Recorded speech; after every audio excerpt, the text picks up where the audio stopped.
ऐसी होती है स्पेस में एस्ट्रोनॉट्स की जिंदगी। स्पेस या फिर अंतरिक्ष की दुनिया रहस्यों से भरी दुनिया है। इन रहस्यों से पर्दा उठाने के लिए हमारे साइंटिस्ट एस्ट्रोनॉट्स को स्पेस में भेजते हैं और ये सिलसिला एस्ट्रोनॉट यूरी गागरिन के साल 1961 में स्पेस में जाने के बाद शुरू हुआ। दोस्तों, स्पेस हमारी पृथ्वी जैसा बिल्कुल भी नहीं है और इसीलिए इसमें कोई शक नहीं कि स्पेस में गए एस्ट्रोनॉट्स की लाइफ काफी चैलेंजिंग होती है। वहाँ ना कोई एटमॉस्फेयर है और ना ही सांस लेने को ऑक्सीजन।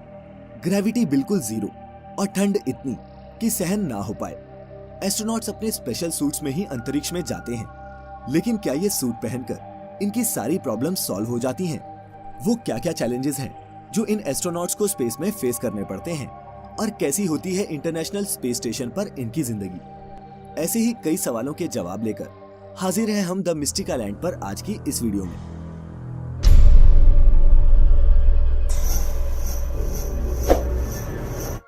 दोस्तों, स्पेस में जाना धरती की किसी और जगह पर जाने जैसा बिल्कुल नहीं है। ये एक बिल्कुल ही अलग अनुभव होता है। इस दौरान एस्ट्रोनॉट्स कई फिजिकल और मेंटल चेंजेस से गुजरते हैं, जिसकी ट्रेनिंग वो कई महीने या फिर सालों करते हैं। स्पेस में जाने वाले इन एस्ट्रोनॉट्स का ठिकाना बनता है international space station. International space station पृथ्वी को 400 किलोमीटर की दूरी से परिक्रमा करने वाली एक एडवांस लेबोरेटरी है, जिसे अमेरिका, रूस सहित 16 देशों ने मिलकर 120 बिलियन डॉलर की लागत से बनाया है। पृथ्वी से जाने वाला कोई भी विमान ISS से जाकर मिल सकता है। एस्ट्रोनॉट्स या तो अपने शिप में या फिर इस स्पेस स्टेशन में रहकर ही स्पेस का अध्ययन करते हैं। पहले जानते हैं कि स्पेस में इन एस्ट्रोनॉट्स का काम होता क्या है। जाने तो सही कि वो क्या क्या ड्यूटीज हैं जो उन्हें स्पेस में परफॉर्म करनी होती हैं। तो दोस्तों, ISS पर रह रहे वैज्ञानिकों के ये 5 काम डेली रूटीन का हिस्सा होते हैं। पहला, स्पेस का अध्ययन और एक्सपेरिमेंट्स परफॉर्म करना। दूसरा, इंटरनेशनल स्पेस स्टेशन की मेंटेनेंस और मरम्मत। तीसरा, डेली एक्सरसाइज जो स्पेस में बहुत जरूरी है। चौथा, ISS के बाहर स्पेस वॉक परफॉर्म करना। और पांचवा, रिलैक्सेशन, क्योंकि वो भी जरूरी है। अब इन सब ड्यूटीज को परफॉर्म करने के अलावा एस्ट्रोनॉट्स खाते पीते हैं, सोते हैं, पढ़ते हैं, टॉयलेट जाते हैं, जिन सबको करने में भी उनको भारी मशक्कत करनी पड़ती है। पहला तो स्पेस में पहुंचते ही एस्ट्रोनॉट्स की बॉडी में इंटरनल चेंजेस होना शुरू हो जाते हैं। सबसे बड़ा चैलेंज स्पेस में अगर कोई चीज पेश करती है तो वो है ग्रेविटी। धरती पर तो ग्रेविटी की वजह से हमारे पैर जमीन पर रहते हैं, लेकिन स्पेस में ऐसा नहीं होता। वहां पर आपकी बॉडी वेटलेस हो जाती है और फ्लोट करने लगती है, जिसकी वजह से रूटीन काम जैसे नहाना और ब्रश करना, इन कामों में भी काफी मुश्किलें आती हैं। स्पेस में गए एस्ट्रोनॉट्स को हड्डियों और मसल लॉस की भी बहुत शिकायत रहती है। इससे बचने के लिए इन्हें हर दिन कम से कम 2 घंटे एक्सरसाइज करनी पड़ती है। नासा 3 तरह की मशीनों के जरिए अपने एस्ट्रोनॉट्स को एक्सरसाइज करवाती है। इसमें ट्रेडमिल सबसे इम्पोर्टेंट होती है, क्योंकि स्पेस में ज्यादातर काम एस्ट्रोनॉट्स तैरते हुए ही करते हैं। ट्रेडमिल पर चलने से एस्ट्रोनॉट्स की टांगों की हड्डियां और मसल्स हेल्दी रहते हैं। पृथ्वी पर हम सभी के लिए एक दिन 24 घंटे का होता है और स्पेस में गए एस्ट्रोनॉट्स भी पृथ्वी की ही तरह 24 घंटे का टाइम फॉलो करते हैं। लेकिन स्पेस स्टेशन की घूमने की तेज रफ्तार की वजह से इन 24 घंटों में ये 16 बार सूर्य को देखते हैं। स्पेस में जाने वाले एस्ट्रोनॉट्स अधिकतर ओमेगा कंपनी की स्पीड मास्टर प्रोफेशनल नाम की रिस्ट वॉच का ही इस्तेमाल करते हैं। एस्ट्रोनॉट्स को ये घड़ी पृथ्वी के टाइम के हिसाब से सुबह उठने में मदद करती है। सुबह उठने के बाद ये एस्ट्रोनॉट्स पृथ्वी जैसी रूटीन ही फॉलो करते हैं, लेकिन इनका इन कामों को करने का तरीका पृथ्वी से बेहद ही अलग होता है। शुरुआत करते हैं टूथब्रश से। एस्ट्रोनॉट्स के पास एक ग्रूमिंग किट होती है, जिसमें टूथब्रश और टूथपेस्ट जैसी सभी जरूरी चीजें होती हैं।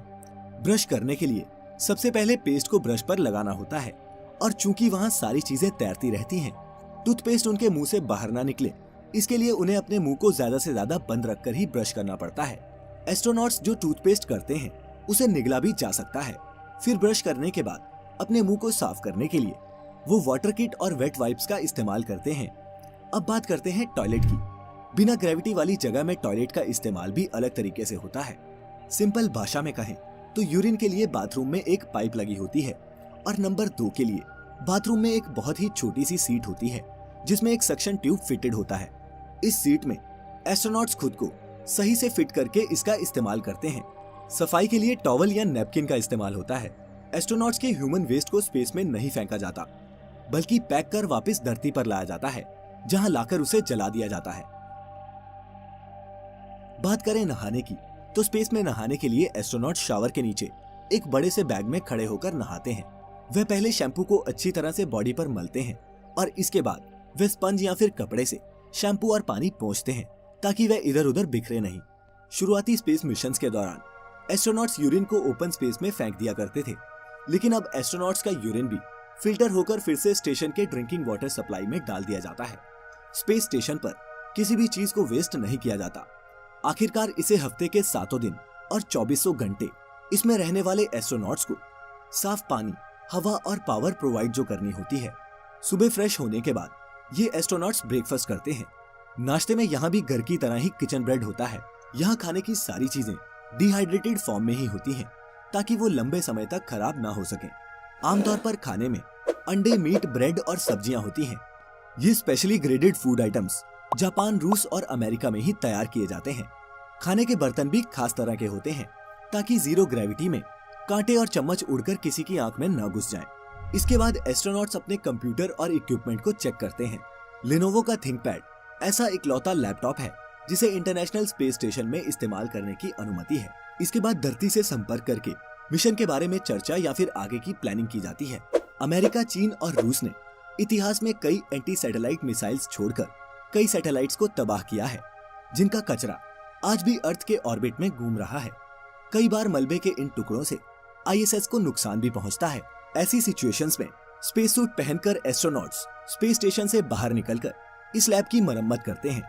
जब एस्ट्रोनॉट अपने शिप से बाहर निकलकर ओपन स्पेस में जाते हैं तो उसे स्पेस वॉक कहते हैं। दिन भर के काम और एक्सरसाइज करने के बाद डिनर करके रात 9:30 से 10:30 बजे तक एस्ट्रोनॉट्स अपने अपने स्लीपिंग पॉड्स में जाकर सो जाते हैं और फिर अगले दिन भी वो इसी सेम रूटीन को फॉलो करते हैं। ये पॉड्स कैप्सूल जैसे होते हैं जिसमें एस्ट्रोनॉट्स स्लीपिंग बैग के अंदर आराम से सो सकते हैं। एस्ट्रोनॉट्स इन्हीं पॉड्स में अपनी पर्सनल चीजें, लैपटॉप और किताबें वगैरह रखते हैं। वहीं स्पेसक्राफ्ट में एस्ट्रोनॉट्स खुद को शिप के किनारे बांधकर सोते हैं। ये इसलिए होता है ताकि वो अपने शरीर को एक जगह पर रख सके। सोने से पहले स्पेसक्राफ्ट की वेंटिलेशन को भी इस तरह से बैलेंस किया जाता है ताकि नींद के दौरान वहाँ कार्बन डाइऑक्साइड का लेवल ज्यादा ना हो जाए। स्पेस में एस्ट्रोनॉट्स उल्टे होकर सोएं या सीधे होकर, इनको कोई भी सेंसेशन नहीं होती। सिर्फ देखने वालों को ही पता लगता है कि सामने वाला इंसान सीधा है या फिर उल्टा। काम के अलावा स्पेस स्टेशन में काफी फन और मस्ती भी होती है, जिसका एक्सपीरियंस दुनिया में बेहद ही कम लोगों को है। दोस्तों, अगर ये सब देखकर आप भी ये सोच रहे हैं कि काश आप भी स्पेस और इंटरनेशनल स्पेस स्टेशन को एक्सपीरियंस कर पाते, तो हम आपको बता दें कि आने वाले टाइम में शायद आपका ये सपना भी सच हो जाए, क्योंकि कई प्राइवेट कंपनीज तेजी से स्पेस टूरिज्म की फील्ड में अपने कदम बढ़ा रही हैं। अब वो टाइम दूर नहीं जब कंपनीज आपको स्पेस टूर पैकेजेस ऑफर करेंगी, लेकिन इसके लिए आपको एक मोटी रकम खर्च करनी पड़ेगी। पैकेज के रेट्स का अंदाजा आप इस बात से लगा सकते हैं कि एक स्पेस सूट बनाने में ही लगभग 80 करोड़ रुपए का खर्च आता है। इसीलिए अगर आप भी स्पेस जाने का सपना रखते हैं तो इतने पैसे कमाइए कि एज ए टूरिस्ट आप भी अंतरिक्ष की सैर पर जा सकें। स्पेस सूट्स इतने महंगे क्यों होते हैं, इस पर वीडियो तब जब इस वीडियो पर आपके 10,000 लाइक्स मिलेंगे। तो इस वीडियो को थम्स अप देना ना भूलें, और अगर आपको ऐसी और भी इंटरेस्टिंग वीडियोस देखना पसंद है तो हमारे चैनल को अभी सब्सक्राइब करें और नोटिफिकेशंस उस बेल आइकन पर क्लिक करके ऑन कर लें, ताकि आपसे हमारी कोई भी वीडियो मिस ना हो पाए। और सबसे अच्छी बात तो ये है दोस्तों कि ये बिल्कुल मुफ्त है। मिलेंगे आपसे फिर एक नई वीडियो के साथ। फिलहाल आज के लिए इतना ही। अब हमें इजाजत दें। आपका बहुत बहुत शुक्रिया।